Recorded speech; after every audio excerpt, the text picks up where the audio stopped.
అవును దేవుని లాగా నేను మారాలా, యేసయ్యలాగా నేను ఉండాలి, దానికోసం నేను చేసేది ఏం లేదు. ఆయన ఆల్రెడీ ఇచ్చాడు వాగ్దానం. ఆయన సంపూర్ణతలోకి నడిపించడానికి కోరుకుంటున్నాడు, ఆయన ప్రతిష్ఠించుకుంటున్నాడు. చూడండి, ప్రతిష్ఠిత చేయబడుట. అండ్ హౌ ఇట్ ఈజ్ అంటే by faith and in truth అండి.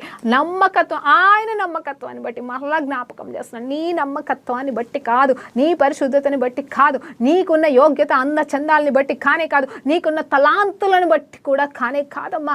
ఆయన కృప చొప్పున, ఆయన విశ్వాసతను బట్టి ఆయన నిన్ను ప్రధానము చేసుకోవడానికి ఇష్టపడుతున్నాడు. ఒకవేళ నువ్వు రక్షణ పొందుకోలేని బిడ్డవైతే, నీకు యేసు గురించి ఇంతవరకు తెలియని దానివైతే, ఇదిగో ఈరోజు నువ్వు క్రీస్తును అంగీకరించు. ఇదిగో సగం సగం బ్రతుకుతున్నావా, యేసయ్య దేవుడే అని నమ్ముతూ మరి విగ్రహారాధనలో కూడా బ్రతుకుతున్నావా? ఇంకా విడిచిపెడతావా? వద్దు. అవన్నీ దేవుడి నుండి వచ్చినవి కానే కాదు. ఇక్కడ చూడు, బయలు దేవతలు గురించి ఆలోచించాల్సిన అవసరం లేకుండా దేవుడు చేస్తాడంట. ఆయన ఆల్రెడీ చేసి ఉన్నాడు. కానీ మనమే ఇష్టానుసారంగా పరిగెడుతున్నాం. ఇంకా వేరే దేవుళ్ళొద్దు, వేరే ఆచారాలు మనకొద్దు. మనం